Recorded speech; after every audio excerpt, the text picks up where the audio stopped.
Hello, I'm Richard Ollie, and today we'll define, discuss and apply thematic analysis to qualitative research. And I'll take you through a 6-step process for conducting your thematic analysis. Thematic analysis is the engine that drives meaning from qualitative data. It doesn't just organise information, it interprets it. By identifying patterns across interviews, focus groups or open-ended responses, it reveals the underlying ideas, emotions and experiences that numbers alone can't capture. Its strength lies in flexibility. Whether you're exploring emerging themes inductively or testing theories deductively, thematic analysis adapts to your research needs. It's accessible yet rigorous, making it ideal for both novice and seasoned researchers. But the real richness is in the stories. Thematic analysis brings voice to participants, context to your data, and depth to your findings. It transforms scattered quotes into coherent narratives that resonate with real-world relevance. In short, it turns data into insight and insight into impact. I'll take you through a 6-step process of thematic analysis as a guide to all you budding qualitative researchers. Let's explore what thematic analysis really offers as a qualitative research method. Well, it identifies meaningful patterns in qualitative data. Thematic analysis isn't just about collecting responses. It's about uncovering recurring ideas, concepts, and experiences that reveal more profound meaning.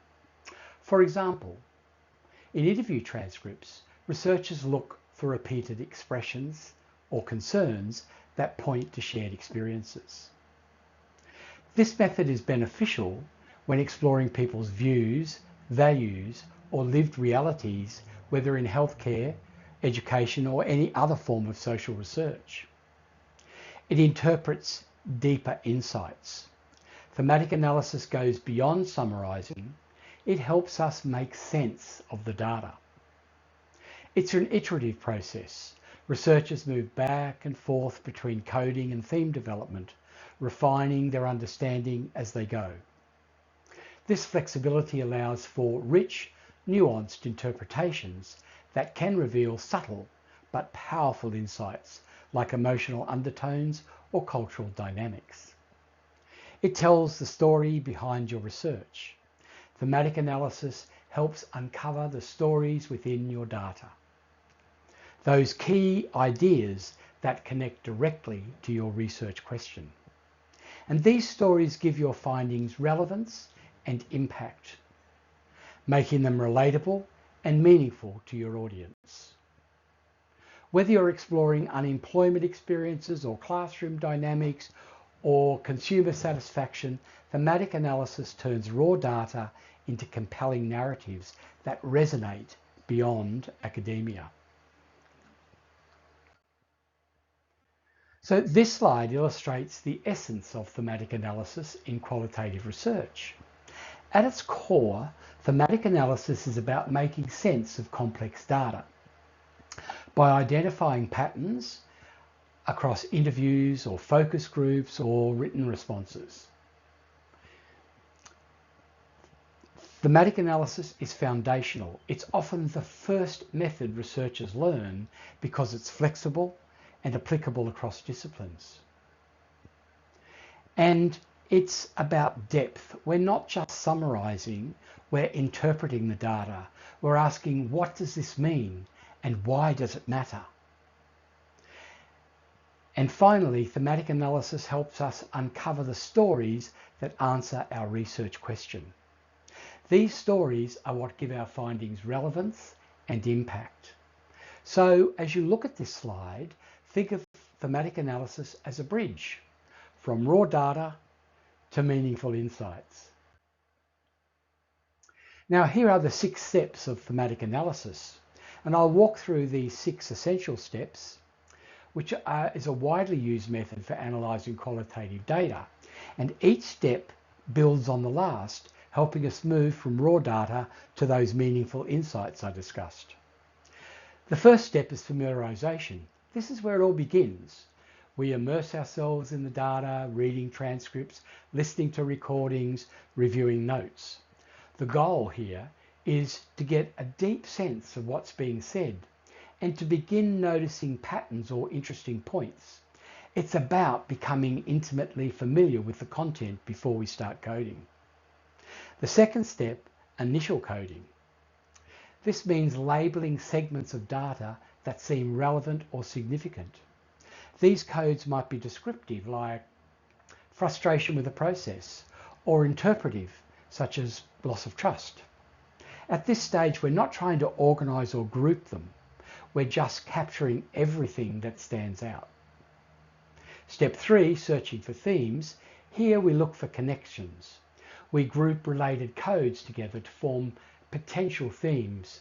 For example, codes like lack of support, confusing instructions, and unclear roles might cluster into a theme like communication breakdown. This is where the analysis starts to take shape. Step 4, reviewing themes. Once we've identified potential themes, we review them. Are they supported by the data? Do they overlap too much? Are they too broad? Are they too narrow? This step ensures that our themes are coherent, distinct, and grounded in the evidence. The fifth step, defining and naming themes, is where we refine each theme. We define what each theme captures, how it relates to the research question, and this step is about clarity and precision, making sure each theme tells a specific part of the story. And then finally, step 6, writing the report. We bring it all together. We write up our findings using vivid examples from the data to illustrate each theme. The report should not only describe the themes, but also interpret their meaning and significance in the context of the research. Together, these 6 steps form a flexible yet rigorous framework for making sense of qualitative data. Whether you're exploring lived experiences, organizational culture, or even social narratives, thematic analysis helps you to uncover the deeper stories within your data. I'll go over these 6 steps again in greater detail, showing more of what each step entails. So let's start with step 1, familiarisation. Before diving into analysis, it really is essential to become deeply familiar with the data. This step sets the foundation for everything that follows. So immerse yourself in the data. Take time to truly engage with the material. Don't skim, immerse. The how of this is to read and reread all of the data, transcripts, recordings, notes, multiple times, because repetition helps uncover patterns, nuances, and insights that may not be obvious at first glance. The goal here is to gain a comprehensive, high-level understanding of the content, and the aim is to build a mental map of the data landscape, what's there, what's missing, and what stands out. In thematic analysis of qualitative research data, initial coding refers to the first stage of systematically organising and interpreting the data. And here's what it involves. Initial coding is the process of reading through the raw data, such as your interview transcripts, your recordings, open-ended survey responses, and even focus group notes. Assigning labels or codes to segments of that data that appear meaningful or interesting and, of course, relevant to the research. These codes are often descriptive or interpretive, capturing the essence of what's being said. And the purpose of initial coding is to break down complex data into manageable parts, and also to identify patterns or concepts or recurring ideas, and also to lay the groundwork for developing themes later in the analysis. And the characteristics of initial codes are that they are often numerous and detailed. They can be data-driven, meaning they're inductive, or theory-driven, meaning they're deductive. Usually short phrases or keywords that summarize the content of a data segment. An example of this might be if a participant says, I feel like younger employees don't respect the way we used to do things, you might assign an initial code like generational tension or perceived lack of respect, or even traditional work methods. These codes will help you later group similar ideas into broader themes like intergenerational conflict or even changing workplace norms. Now we search for themes. Now that we've coded our data, the next step is to search for themes. This is where we begin to group related codes together and we look for broader patterns that tell us something meaningful about our research and our research questions. Think of it like sorting puzzle pieces. Each code is a piece and our job is to find which one fits together to form a bigger picture, a theme. These themes aren't just categories, they're concepts that capture something important about the data. At this stage, we're asking, what are the recurring ideas? What do participants keep coming back to? Are there emotional threads or shared experiences or common challenges that emerge across different responses? And we might start with a long list of codes and gradually cluster them into potential themes. Some will be strong and clearly supported by the data, but others might be weaker or overlap too much with others. That's okay at this stage. This is an exploratory phase. The goal here is to begin shaping the narrative of our findings. Themes are the building blocks of that narrative. They help us move from raw data to insight, from what was said to what it means. So we then have to go to step 4, reviewing themes. And this is one of the most critical steps in thematic analysis that many researchers find quite challenging. This step can make or break the quality of your analysis. So let's explore why it's so important and how to do it effectively. Before we dive into the specifics, let's clarify what we mean by reviewing themes. After you've completed your initial coding and you've identified potential themes, you might think the hard work's done. But actually, this is where the real analytical thinking begins. Theme review is about stepping back and critically examining what you've created to ensure it truly represents your data. The action here is to refine your themes. And in doing so, you take part in what is effectively a quality control for your analysis. You're not just accepting what emerged from your initial coding, you are actively working to improve it. Many researchers make the mistake of thinking that their first attempt at themes is final. But refinement is where good analysis becomes excellent analysis. It's where you transform rough ideas into polished, meaningful insights that genuinely reflect your participants' experiences. Now, we need to do theme review effectively, and there are three key approaches to reviewing your themes effectively. Firstly, check if your coded data supports each theme. First, you need to go back to your coded data and ask some tough questions. Questions like, does the data you've coded under each theme actually fit together? Are there enough data extracts to support this as a theme, or is it based on just one or two quotes? And then look at each theme and examine all of the coded extracts you've placed within it. Do they tell a coherent story? And if you're finding that some of your extracts don't quite fit, or if the theme feels forced, this is your data telling you something important. Remember, themes should be evident in the data, not imposed on it.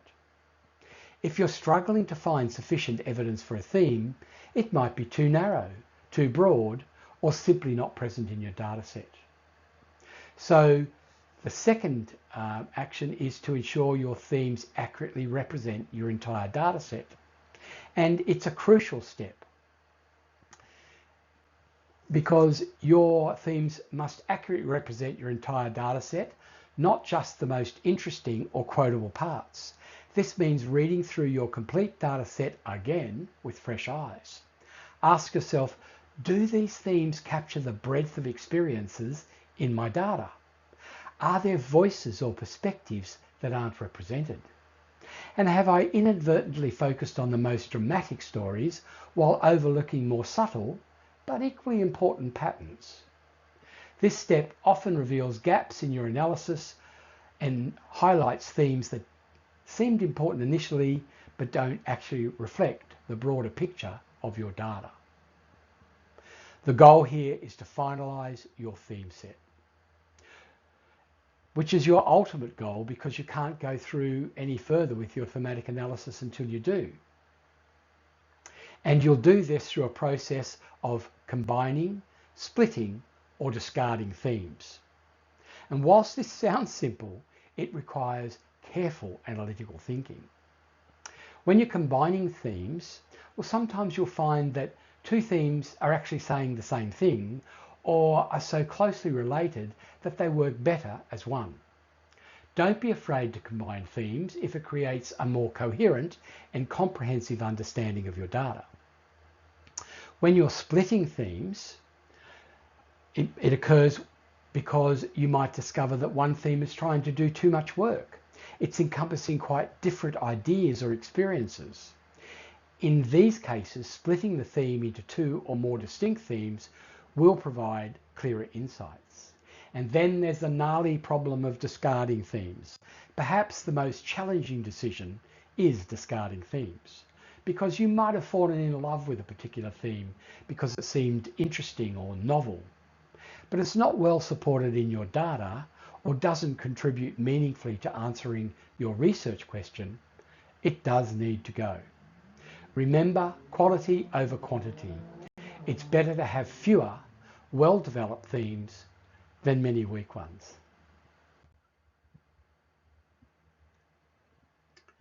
The essentiality of theme review is paramount because it ensures rigor and credibility of your qualitative research.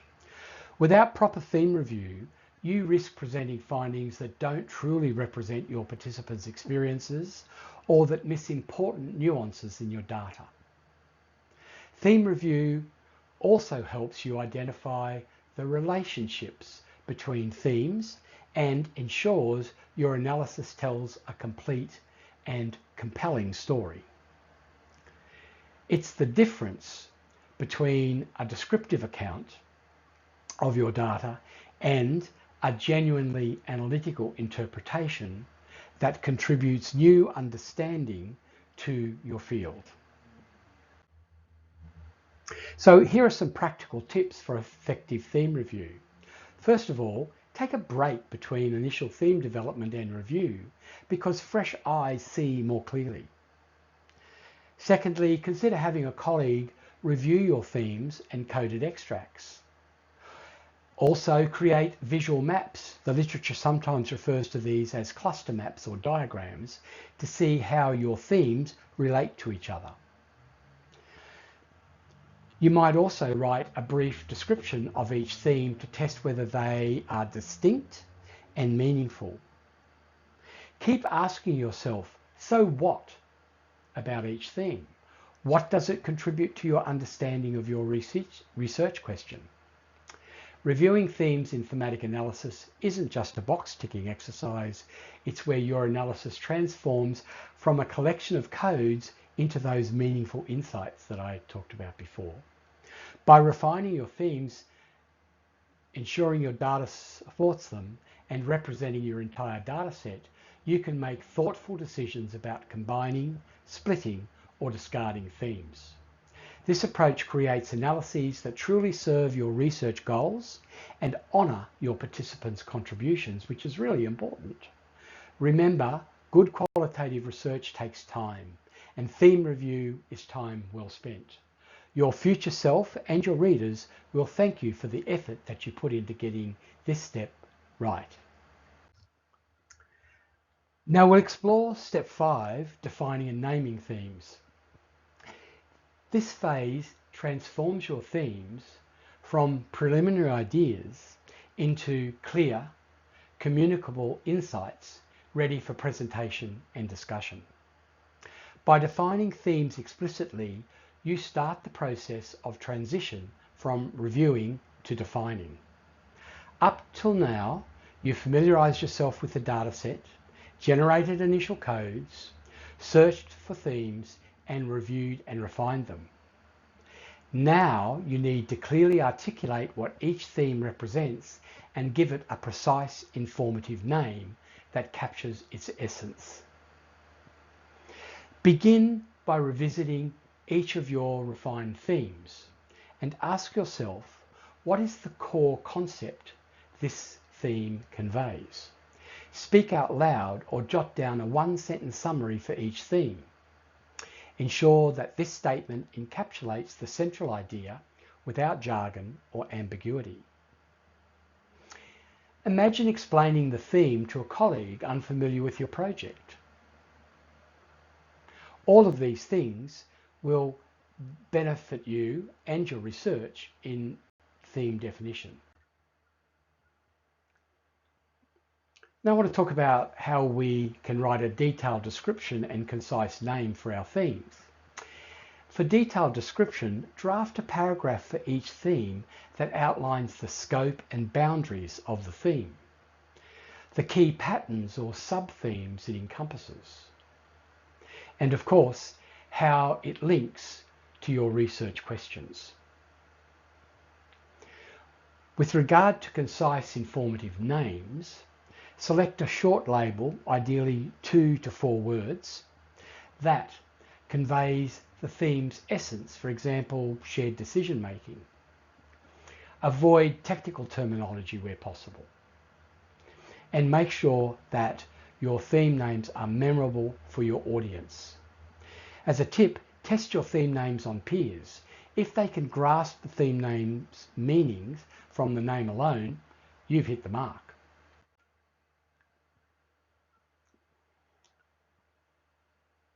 So we're still exploring how to define and name themes in thematic analysis because it's a critical step in your qualitative research that transforms raw data into those meaningful insights.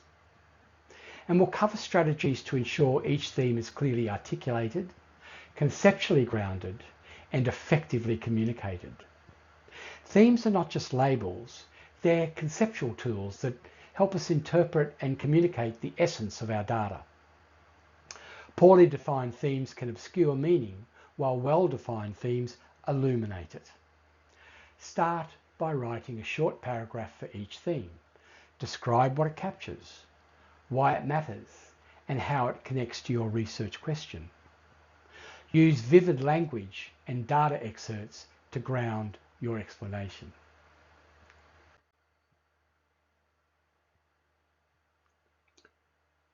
And we're diving into one of the most pivotal steps in qualitative research, defining a theme, so we're spending a bit of time on it because it's so important. This is where your data starts to tell a story. But how do you make sure your themes are meaningful, clear, and grounded in your participants' experience?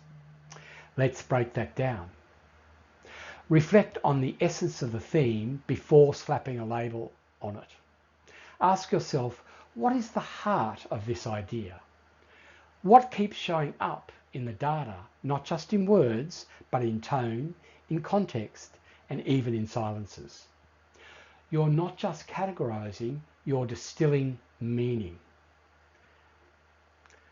What this is really about is it's your reality check. A theme might look like communication breakdown, but is that what's really happening? Maybe it's about power dynamics or emotional safety. Dig deeper, strip away the surface, and ask, what's the underlying issue here? Consider emotional, social, or structural dimensions. Themes aren't just intellectual, they're lived. Think about how this theme plays out emotionally. Are participants frustrated, hopeful, ashamed?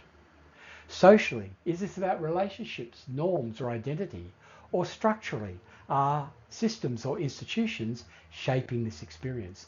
These layers add richness and depth to your analysis. Importantly, use plain language. Avoid jargon. Your theme should be understandable to somebody outside your field. So instead of maybe interpersonal dissonance, say strained relationships. Instead of institutionalized marginalization, say feeling excluded by the system, because clarity is power. Capture the theme's central idea. Your name should act like a headline. It should capture the core message. Think of it as a tweet, short, sharp, and evocative. If you had to summarize the theme in one sentence, what would it be? Test it by explaining it out loud. Say the theme name and its meaning out loud to a friend or colleague. If you stumble, it's probably too complex. And if they don't get it, it's probably too vague. If it flows and sparks recognition, you're on the right track. So remember, theme naming isn't just a technical step, it's creative, interpretive, and where you honour the data and you make it speak. Keep it grounded, keep it clear, and keep it human.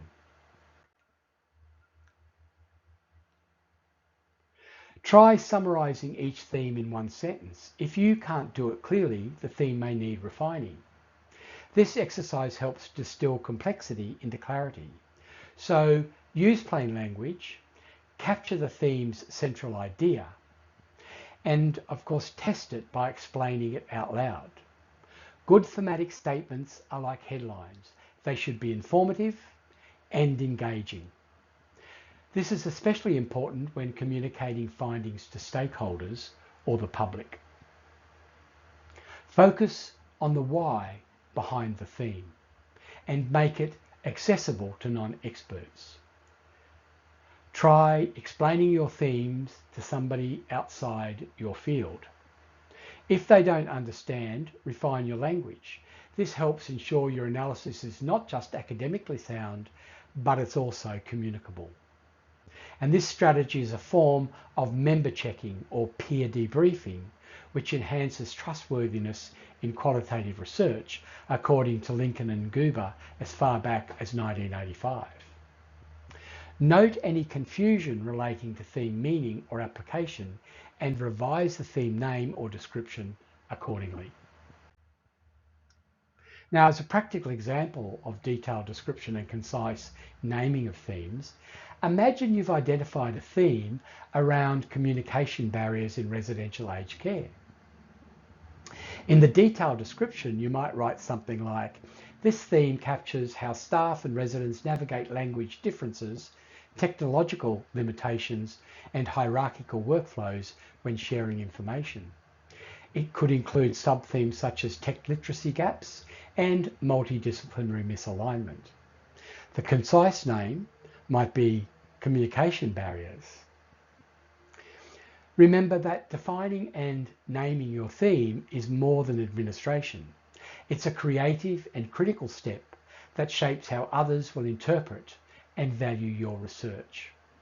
Take time to craft descriptions and names that resonate accurately, reflect your data, and prepare your themes for robust presentation and discussion.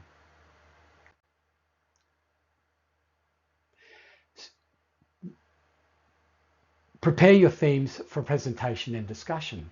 By clearly defining and naming your themes, you achieve 3 outcomes.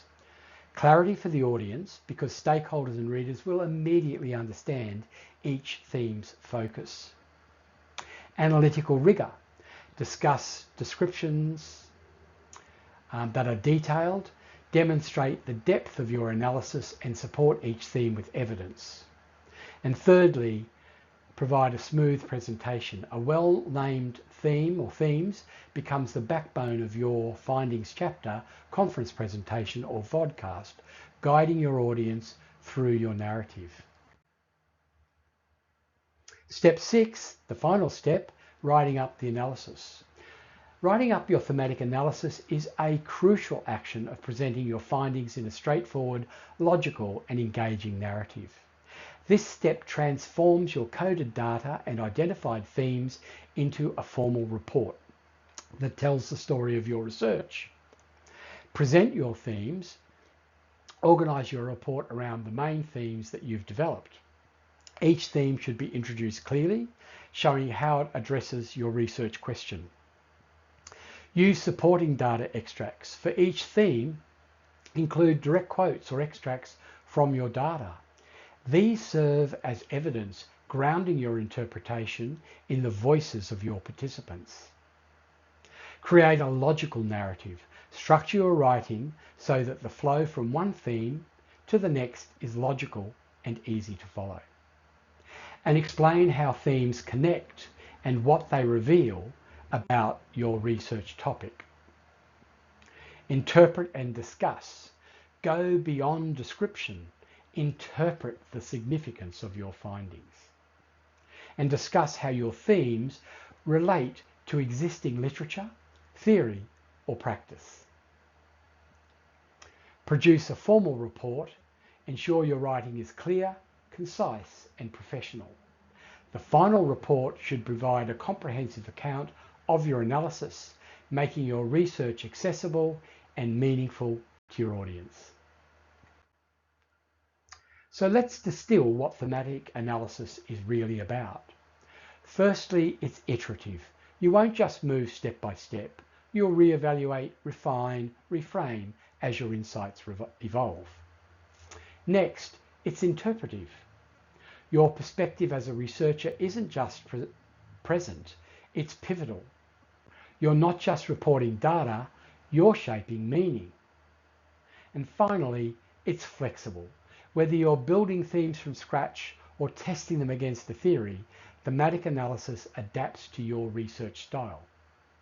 These takeaways remind us that thematic analysis is both structured and creative. It's a method that grows with your thinking. Sound thematic analysis isn't just a research method. It's your lens for discovering the deeper stories within your data. By seeking meaning beyond the surface, you give voice to your participants and produce insights that matter. For early career researchers, I encourage you, don't just code, interpret, question, and connect. Let your analysis reveal the richness and complexity that only qualitative research can offer. Your curiosity is your greatest tool. Use it to shape research that genuinely makes a difference. Thank you for watching and listening to this vodcast. I hope it will increase your knowledge and skills in thematic analysis. If you have further questions or even ideas for future vodcasts, please get in touch with me at the address on your screen.